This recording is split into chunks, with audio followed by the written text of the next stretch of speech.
The knock came sharp, 3 beats, like a gavel meeting the end of grace. Vivica nearly dropped her mimosa. Orange liquid splashed across the white table runner she bragged about buying from Milan. Silas looked up, blinking like a man waking from a dream he bought on credit. I stayed seated. The tea in my hands still steamed, smelling faintly of cinnamon and something older. Maybe patience, maybe grief. From the kitchen, I could see the reflection in the window, Monica's heels on my porch. The sheriff's hand resting near his belt, not for fear, but for finality. Vivica stood smoothing her silk dress, her voice lilted. "Is someone expecting a package?" I didn't answer, because the package had already arrived and it had my name on the deed. They took my room, took my silence, called it peace. But they forgot the most dangerous woman in any home is the one they think they've already erased. Where in the world are you listening from? And what would you do if your child locked you out of your own life? Let's talk. I didn't grow up with much, but I built a home with my bare hands and borrowed faith. 3 floors of stubborn brick and creaky soul, a chimney that coughed every winter, and a porch wide enough to rock generations through grief. That's where Warren and I raised Silas. And that's where I buried Warren quietly one December morning 5 years ago, with my hand still in his and the morning frost on the windows. The silence that followed wasn't the lonely kind. Not at first. It was soft, like a folded blanket. Like the sigh after a long, good cry. I made my tea the same way each day. Cinnamon stick, a slice of lemon, 2 drops of honey. Talked to the roses like they were neighbors. And waited for what I wasn't sure. Silas used to call more. Used to show up with grocery bags and tired eyes, pressing a forehead kiss to my temple, like I was still his world. But time has a way of sanding down tenderness. He started building his company, Thorneye Media, and somewhere between brand deals and speaking gigs, my son blurred. The last time he came for dinner before everything changed, he didn't touch the cornbread. That was when I knew something had shifted, not broken, just realigned. Then came the call. "Ma," he said, and that voice, deeper now but still mine, carried something behind it. "Vivica and I hit a permit delay. The house isn't ready." I heard him swallow. "Just a few months. It'd really help us out." I stared at the phone at the chipped corner of my kitchen counter.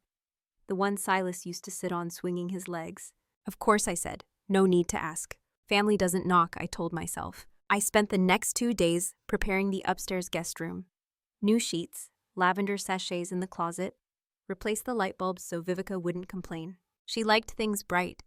I'd only met her 3 times before they moved in, once at a fundraiser, once at a brunch. She barely touched her food, and once at Warren's grave where she wore sunglasses in the shade. Still I tried. Bought her favorite oat milk. Cleared out a vanity for her skincare.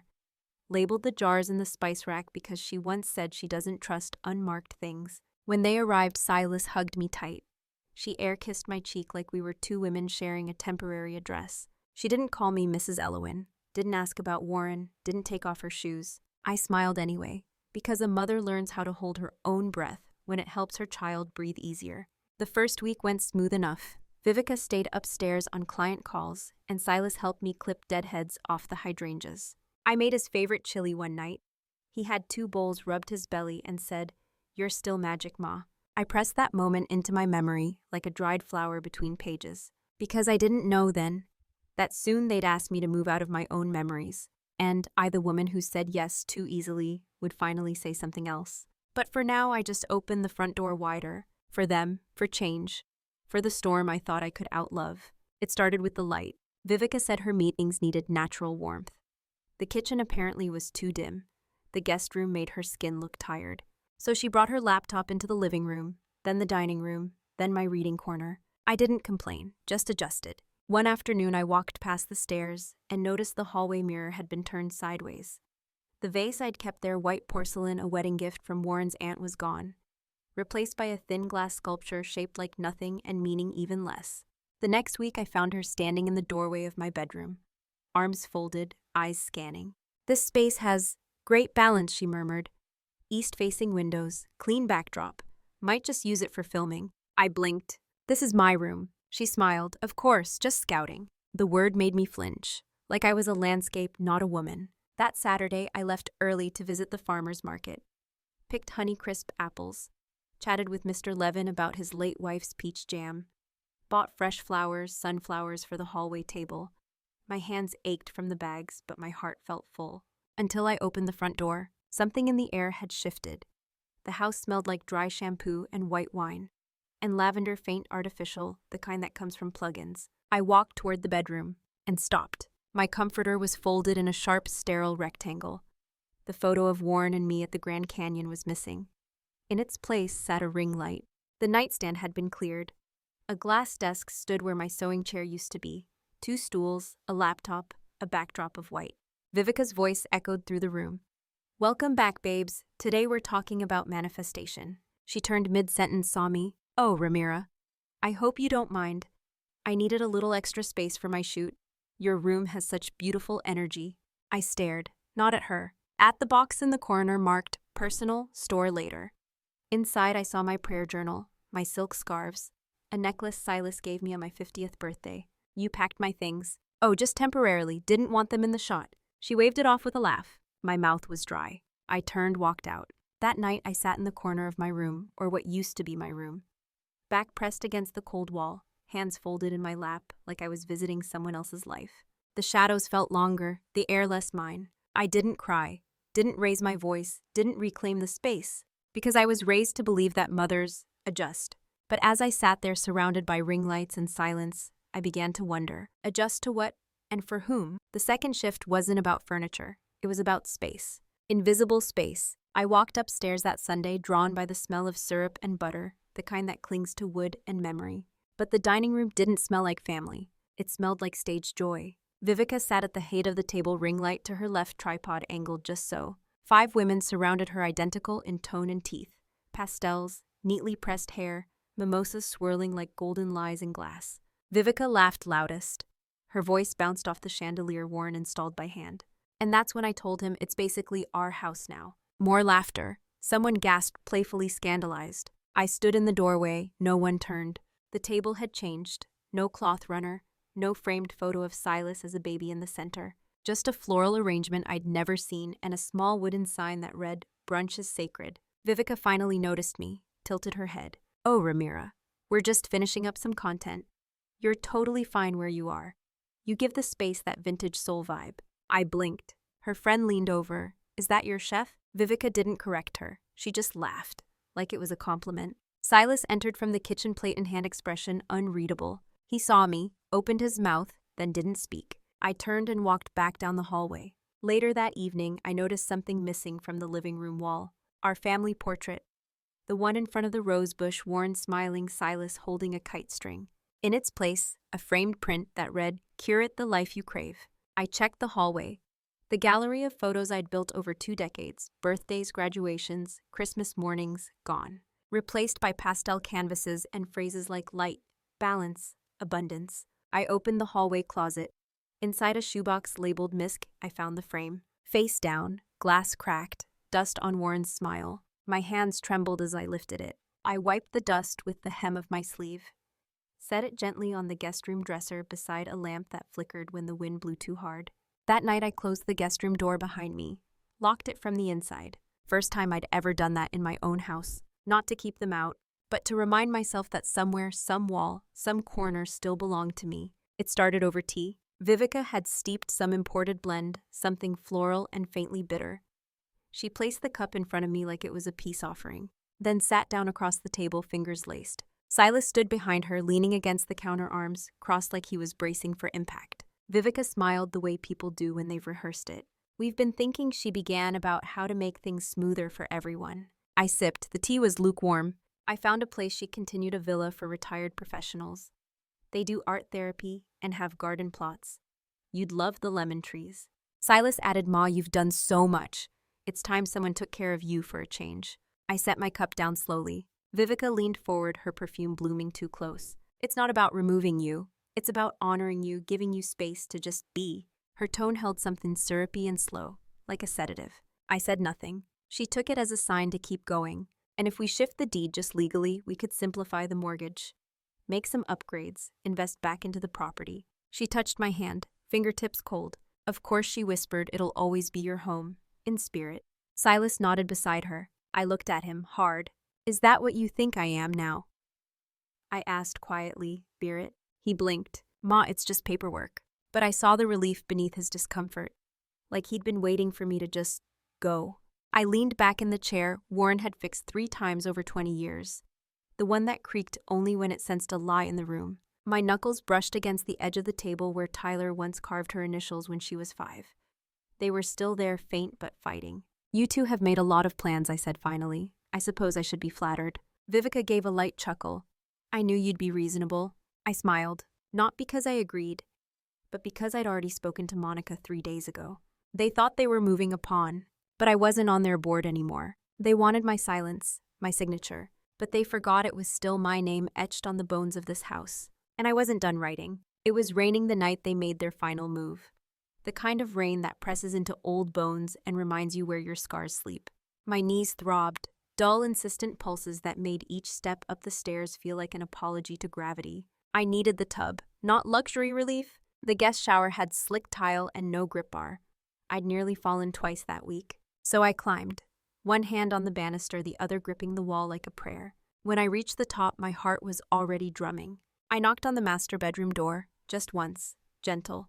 Vivica opened it halfway. She wore my robe again, the cream one with satin trim Warren gave me for our 25th anniversary. She pulled it tighter at the neck, raised one brow. "Something wrong?" "My knees," I said. "I need to soak. The tub helps." Behind her, I saw flickering candles, the soft glow of a laptop paused mid-episode. Steam curled from a glass of wine. Silas appeared in the background, hair messy, voice flat. "Ma, we talked about this." Vivica stepped forward. "The guest shower still works, doesn't it?" "It's unsafe," I said. "I've told you twice." She shrugged. "Then maybe look into getting it fixed. We're kind of maxed out right now, wedding budget's no joke." The word we hit harder than I expected. Like I wasn't even a variable in the equation anymore. Silas didn't meet my eyes, didn't say no, didn't say anything. The door began to close. I didn't stop it, didn't knock again, didn't beg. I just stood there in the hallway I'd painted myself 12 springs ago, beneath the light fixture Warren installed when Silas left for college. I turned step by slow step, descended into the basement without sound. The guest room felt smaller that night, like the ceiling had dropped half a foot and the air forgot how to breathe. I sat on the edge of the bed. The mattress groaned under me, tired of holding what I refused to release. I opened the bottom drawer of my dresser, pulled out an envelope. Inside, Monica's card, faded but sharp around the corners. I laid it beside my mother's Bible, then placed a pen next to both. I stared at that trio for a long time. The faith, the law, the decision. They didn't just move me out of my room, they moved me to the edge. And now I didn't need permission. I needed a pen. Sunday morning came gray and still. The house slept while I dressed in layers. The radiator hissed faintly behind the walls like it too had something left to say. I tucked my scarf tight, stepped outside into air cold enough to bite. Didn't leave a note, didn't check if they heard the door click. I walked the 4 blocks to the public library. Same route Warren and I used to take on rainy days, back when quiet was a comfort, not a warning. The librarian barely looked up as I signed in. The keyboard felt foreign, keys too loud, screen too bright. But I found the email Monica had sent 3 weeks prior. I clicked reply and typed. Subject: I'm ready. Message: proceed with full sail. Quietly, no alerts. Let them find out last. Then added a single line. Close before the end of the month. I hit send. The cursor blinked like a pulse. 2 minutes later, she responded. Already prepared. Closing set. You'll have the last word. No signature, no fluff. I left the library with my spine a little straighter. That night I packed slow. Not everything, just what mattered. Warren's pocket watch. My wedding band.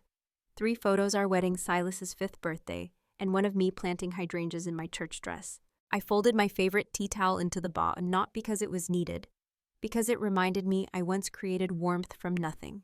In the guest room, I opened the drawer where I kept the things they hadn't touched, pulled out a manila envelope, slid in the deed, the contract, Monica's letterhead. Every signature that proved the house, my house, had a new chapter waiting. I laid it under my pillow beside the dried lavender sachet and my mother's weathered Bible. I didn't light a candle, didn't pray out loud. I just whispered to the quiet. They locked me out of my own life, but I'm the one who holds the key.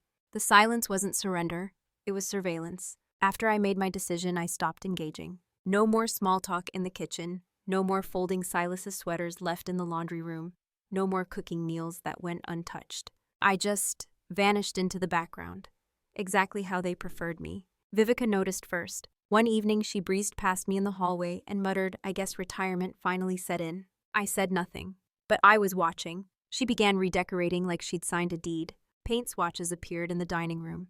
Pinterest boards left open on the living room tablet. Talks of tearing down the old swing set in the backyard. It's kind of depressing, she told one of her friends. I'm thinking hot tub may be a koi pond. Silas nodded along as always. He used to build things with Warren.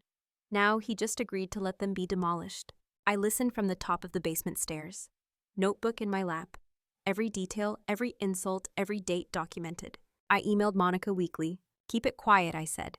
I want them surprised. I want them dressed. She responded in her signature way. Understood. Closing set. Buyer cash, no conditions. It was all I needed. The week before closing, I began collecting. Not just my belongings, my dignity. Tucked Warren's pocket watch into my coat lining. Folded every old letter from him into a silk pouch.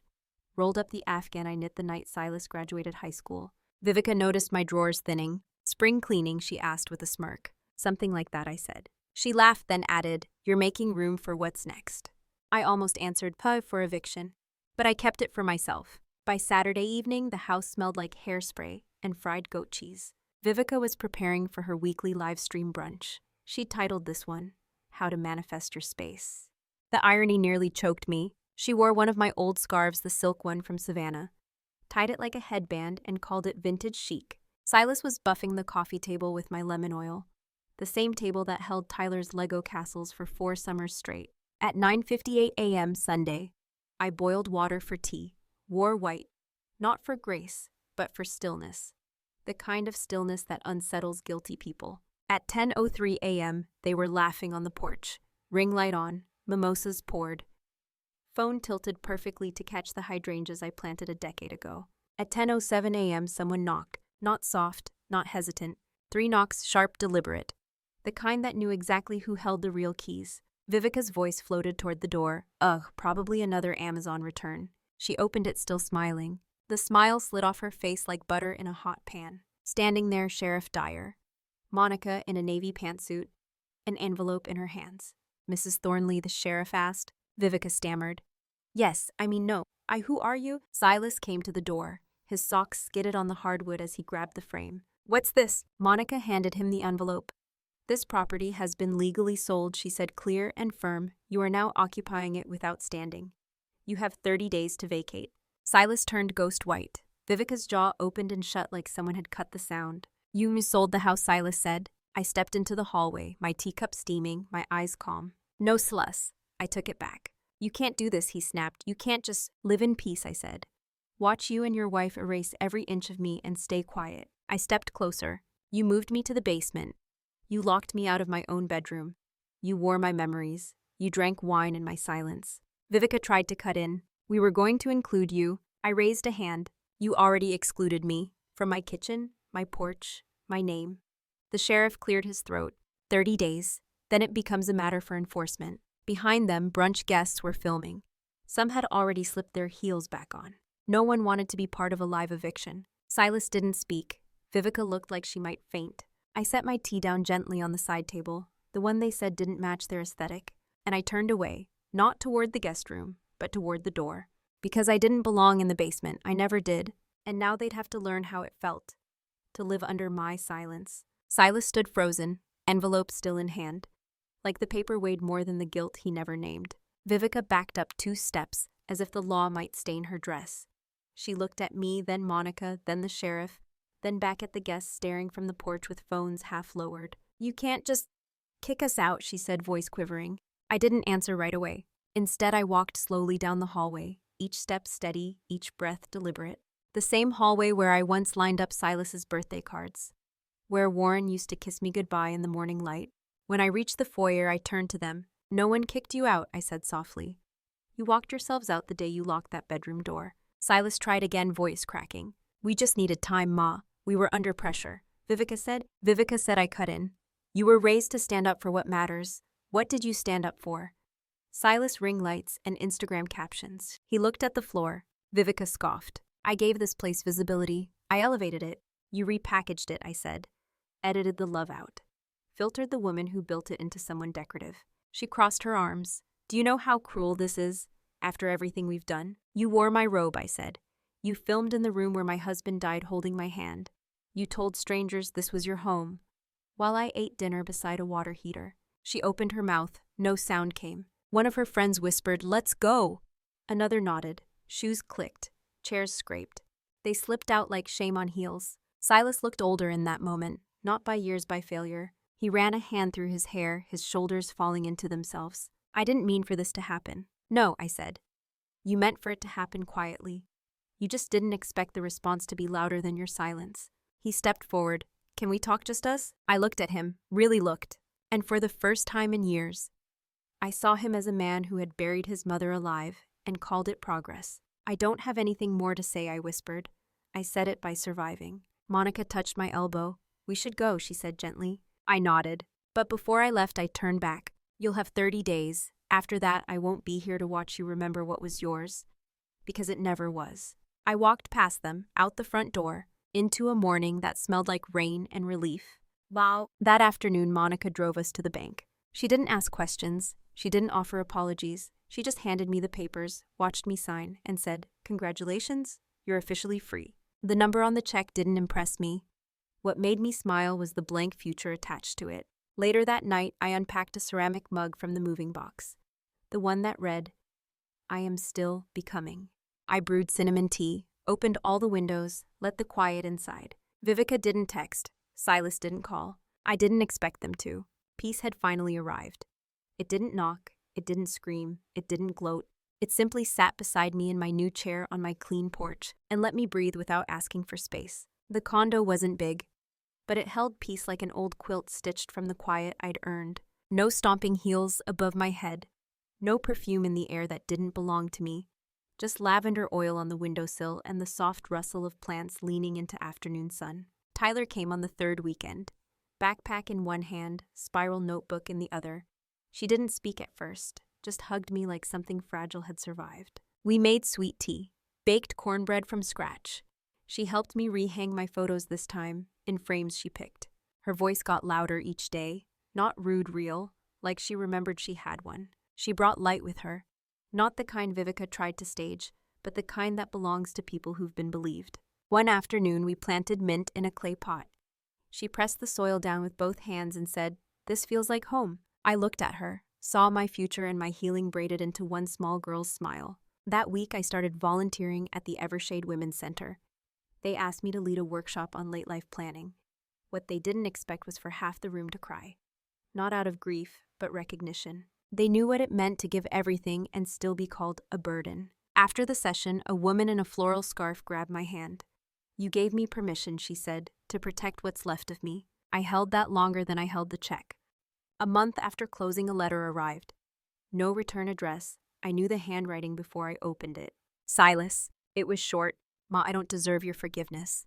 But I miss the version of myself you made me believe in. I'm sorry, Sal." I folded it carefully, tucked it into the drawer beside Warren's watch.